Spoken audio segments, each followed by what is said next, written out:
Let's see if I can do this video without crying halfway through. Bruins friends, it is time to hug it out! Because that is a 6-3 victory over the Winnipeg Jets. Welcome back down into the den, everybody. Kind of on brand for Boston to be owning the Jets. This game immediately had really good vibes to it. The Bruins start out with probably the best news that you're going to hear. The Bruins got Charlie McAvoy back. And not only did they get Charlie McAvoy back, they got McAvoy back with quite possibly one of the best showings that he's had this season. I was on call with some of my friends from the Short Shift Podcast Discord during the game. Hey Rat, hey AJ, hey Emily. This game, we were all saying McAvoy has not missed a beat. And that felt just a little bit weird because throughout the entire season, we'd been kind of deriding him because he had made some questionable decisions here and there, and it resulted in frustrating moments for the Bruins. And then he takes the puck right to his cheek, which, oh god, just seeing that swelling a few weeks afterwards, that was not pretty. And then seeing him come back and plays fucking flawlessly. Some of the best hockey that McAvoy has ever played. I really wish that I could say the same for Andrew Peeke and Mason Lohrei, who had... Lohrei may have quite possibly had one of his worst games in the NHL so far. And his career is still young. He's still young. He's still getting his bearings. Whoever told him to pinch when he did on that Morgan Barron goal, just... what's going on there? Like, that is the biggest problem with Lohrei. He is an offensively minded defenseman.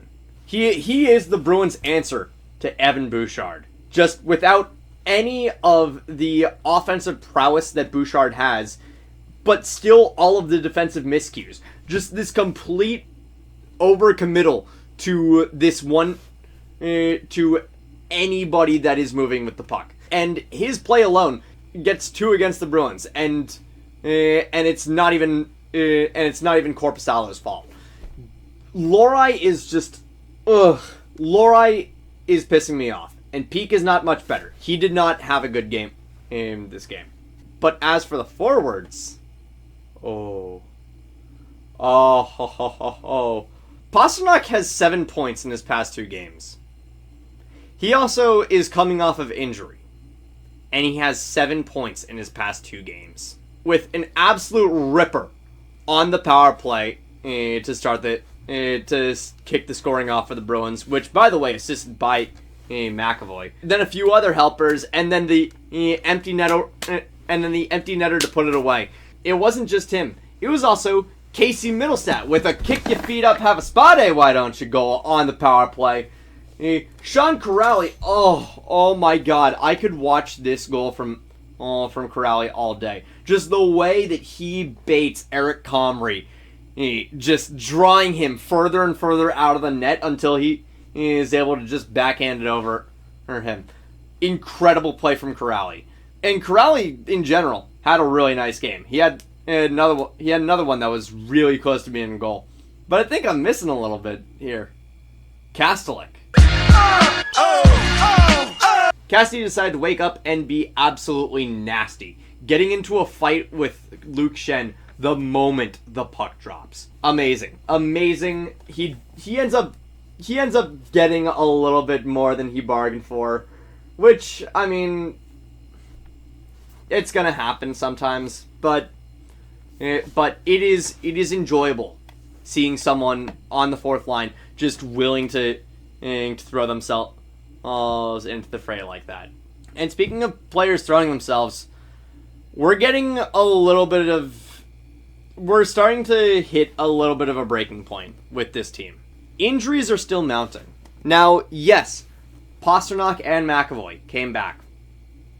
But in this game, you had Victor Arvidsson go down the tunnel and not come back, and you had Marat Husnudinov block a shot with his leg and immediately labor off. This team is doing really well. This team is also hanging on by a thread in terms of durability. And it just makes you wonder, who are they going to call up when the time comes? You called up Merkulov.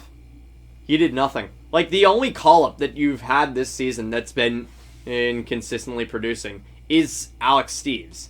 And I could honestly say that I think honestly, the consistency there is, there's definitely a caveat to it. Because it's just more consistent than usual. He's still having a little bit of a rough acclimation to the top line, and that was put on full display with the fact that by the end of the second period, Sturm had decided to say fuck it and put Pasternak back on the top line. And that, I think, cemented it in my head. Like I said, by the time the Buffalo game rolls around, Pasta's going to be back on the top line. And I think after 7 points in 2 games, you kind of deserve to be on the top line. That's insane. That is amazing. And I don't see how I don't think that there's anything to regret there. Now, as for who you call up, the answer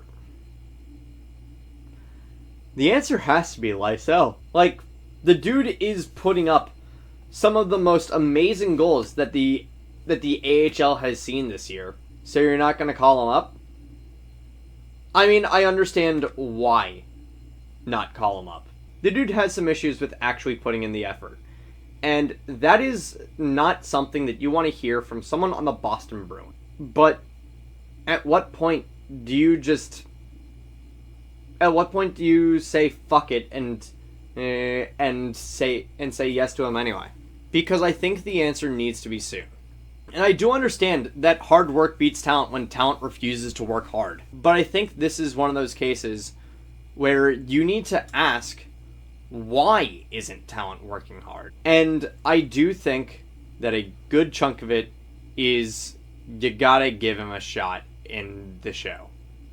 Because otherwise you are just killing his confidence. And that's not something that you want. And that's going to be it for me today. Thank you all so much for watching. I'll see you guys in the next one. Take care.